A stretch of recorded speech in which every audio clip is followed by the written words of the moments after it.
Ok, bonjour, bonsoir. Aujourd'hui, nous allons parler de la dynamique dans Houdini. Et je crois que pour la plupart des personnes, quand ils utilisent Houdini, c'est avant tout pour ces outils dynamiques qui, à mon avis, sont parmi, sinon peut-être le plus complet sur le marché des logiciels disponibles à achat, parce que j'imagine bien que les studios ont parfois des logiciels très très costauds, mais qui sont propriétaires seulement pour leur usage. Donc, en ce qui concerne le public, à mon avis, Houdini a le plus complet, a l'armada le plus complet d'outils. Je ne dis pas forcément peut-être le plus rapide, parce que je veux dire que vu que c'est assez général, en général en 3D, quand c'est général, c'est plus lent que quand c'est spécialisé. Mais quand on prend un logiciel comme RealFlow par exemple, RealFlow, il va vous faire des liquides, il va vous faire des solides, des corps solides. Il ne vous fera pas, ou bien il va vous faire des corps rigides, et je vais faire la différence tout à l'heure, mais il ne vous fera pas, par exemple, des corps solides. Il ne vous fera pas les particules en tant que telles. Vous allez ailleurs, on va vous faire différents logiciels. Maya va vous faire certaines choses, ne fera pas d'autres. Max fera certaines, ne fera pas d'autres, etc., etc. Donc, Houdini, à mon avis, est le plus complet. Et donc, parlant de dynamique, hein, revenons, d'une dynamique, c'est quoi pour ceux qui entendent ce mot pour la première fois, la dynamique, c'est tout simplement une façon d'animer. C'est tout simplement une méthode d'animation. Un logiciel 3D, par définition, c'est un logiciel d'animation. On veut créer du film. Et donc, pour créer du film, on ne va pas avoir des objets qui restent là statiques et qui ne font rien. On va les faire bouger. Et c'est ce bouger-là qui fait une animation, et après on rend, et après on composite, etc., etc. Donc, l'animation, c'est tout simplement une méthode d'animer, mais plus optimale dans certaines situations. Je prends un exemple. Je fais CTRL, je clique sur le cube pour le déposer. Si par exemple, je veux animer ce cube qui fait quelque chose, je vais par exemple animer, je fais Alt, clic sur un paramètre, je vais sur un autre temps, peut-être à 72, je déplace, je fais Alt, je clique deux fois. Je clique deux fois, pourquoi? Parce que si je clique une fois, quand je fais Alt clic une fois, il ne va prendre en compte que les paramètres qui ont changé. Mais si je clique deux fois, il va mettre la clé sur tous les paramètres. Et c'est très important de mettre la clé sur tous les paramètres. Donc, quand je viens là, par exemple, ce que je voulais dire, c'est si je fais Alt, je clique, vous voyez, il ne change que Y parce que seulement Y a changé ici. OK, mais je vais faire un deuxième Alt pour qu'il enregistre tous les mouvements. Donc, je viens de faire une animation d'un objet qui va de là à là et qui était sera été sera. Ok, ça c'est une animation. Maintenant, euh, c'est intéressant si je veux un seul objet. Et en plus, maintenant, si je veux que cet objet se comporte de façon plus ou moins dynamique selon une certaine, je vais dire par exemple, si un objet on le jette d'un lieu comme celui-là et qu'il remonte au ciel et que au moment d'atterrir, je doute qu'il atterrira comme ça. Je veux dire, à moins que ce soit sur une planète où la gravité est extrêmement forte et puis la friction est extrêmement forte, mais je doute très fort qu'un objet qu'on balance comme ça va se comporter de cette façon. Ce qui veut dire, quand on regarde son animation, on se dit, ok, c'est pas réaliste. Maintenant, comment je fais pour que cet objet se comporte comme se comporterait un objet dans le monde réel? En ce moment-là, au lieu de commencer à se poser les questions, ok, dans le monde réel, cet objet arrive là, bon, ok, bon, peut-être qu'il tourne un peu sur lui-même, donc je fais tourner, ok, et je mets des points clés, et puis je reviens là, et puis après je reviens là, et puis je me pose tellement de questions qui ne sont pas nécessaires. Comment cet objet se comporte dans le monde réel? Ça, c'est trop de questions. Ok, j'ai pas besoin de me poser ces questions si j'ai les moyens, si j'ai accès à un système d'animation dynamique. Parce que je ferais quoi sinon? Eh ben, je prends mon objet, si j'ai donc accès à un système d'animation dynamique, je remets cet objet au centre là. Ok. Tout ce que je fais, c'est que je fais donc appel à la dynamique. La dynamique va me permettre de faire ceci plus rapidement sans me poser un certain nombre de questions. Donc je viens, je vais élargir ça pour avoir accès à ces outils. Je viens dans les rigid bodies, ok, c'est ça. Je viens là et je transforme ce cube en corps rigide en cliquant là. Ok. Et Houdini va m'en faire un objet rigide. Il est en train de prendre un peu de temps pour créer les nodes et tout. Voilà. Donc, on va pas entrer dans les détails de comment, qu'est-ce qui se passe là-dedans dans ces nodes et qu'on sort. On y reviendra plus tard.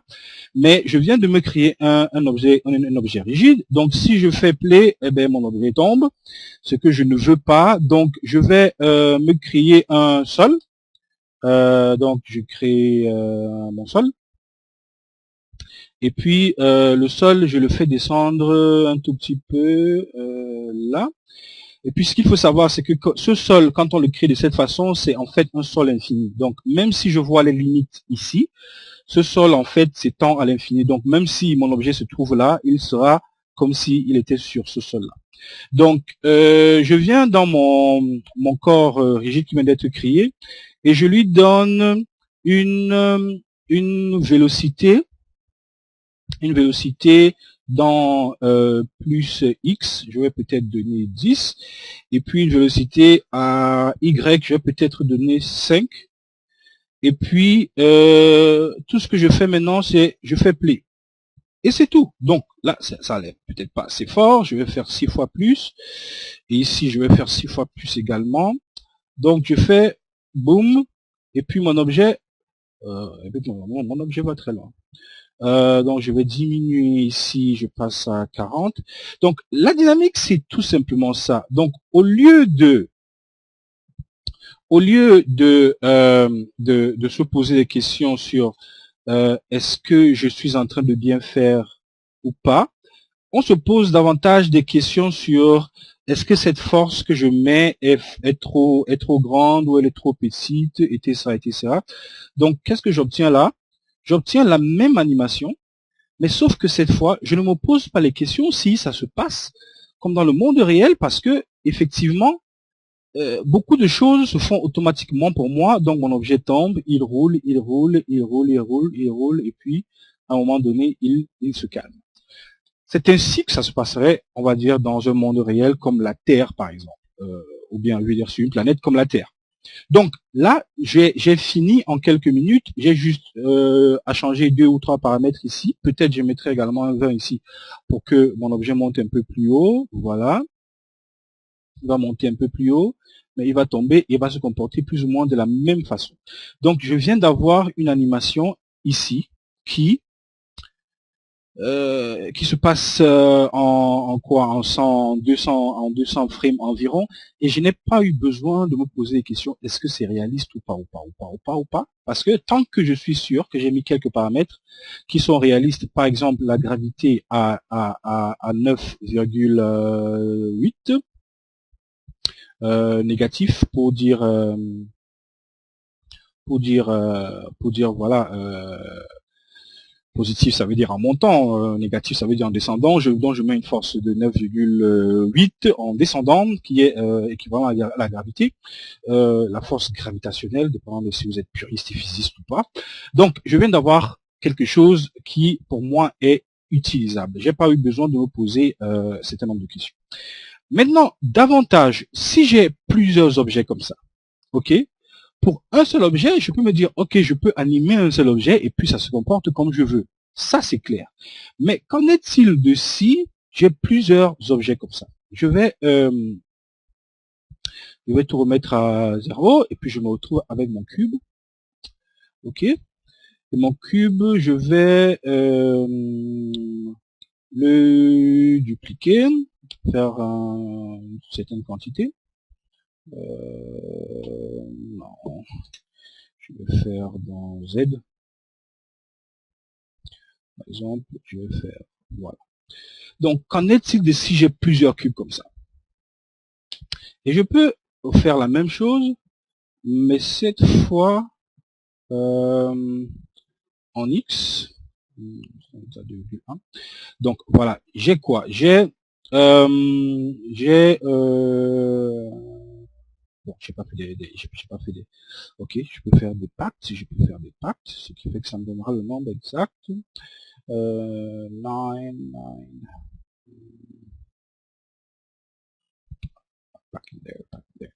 bon, on va dire j'ai 1, 2, 3, 4, 5, 6, 7, 8 fois 8, donc j'ai environ 64 cubes. Si je devais animer 64 cubes et que je devais me dire que, ok, je veux que ces cubes soient réalistes, d'accord, vous imaginez le temps que ça me prendrait, alors que avec des outils dynamiques, j'ai pas besoin de me poser ces questions. Tout ce que je fais, c'est que je lance mes forces en jeu et puis je laisse le reste se faire tout seul. Donc, je vais venir là, corps rigide, je vais créer un Rigid Body Fracture Object. Pour le moment, ne vous inquiétez pas trop des paramètres que je choisis. On va expliquer cela plus tard. Donc, je fais tout simplement ça. Et en plus, je remets mon sol que je vais faire descendre voilà un tout petit peu. Et que je reviens sur mes forces. Et je fais la même chose que tout à l'heure. Voilà, donc je vais faire, je crois que j'étais à 20 ici, que j'étais à 10 ici. Mais là, j'ai 64 objets. Et puis, j'ai pas besoin de m'inquiéter sur est-ce que mes objets se comportent bien ou normalement, et ça, et ça. J'ai 64 objets qui s'animent tout seuls pour moi, et bien, plus ou moins gratuitement. Donc, voilà 64 objets. Je les ai fait faire par les outils dynamiques tout seul. J'ai pas eu besoin de me poser certaines questions compliquées. Donc, c'est un peu ça la dynamique. C'est savoir, c'est un outil d'animation. Il faut savoir à quel moment l'utiliser. Ce n'est pas à tous les coups qu'on va l'utiliser, et ce n'est pas non plus question d'avoir peur au point où ne jamais vouloir l'utiliser, mais de savoir l'utiliser au bon moment pour en tirer avantage. Donc ici, nous avons juste animé quelques objets rigides. Nous allons voir maintenant les différents types d'objets. Tout à l'heure, je disais que Houdini a le package le plus complet en ce qui concerne les outils d'animation 3D, quel que soit le logiciel qu'on puisse présenter là dehors.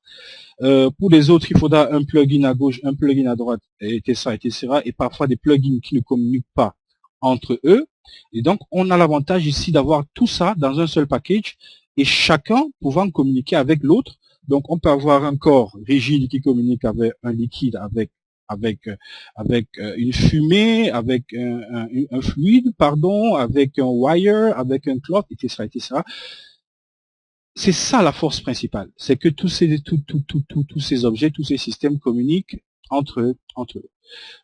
Ça fait bientôt 14 minutes, nous allons arrêter ici et nous allons continuer dans le prochain.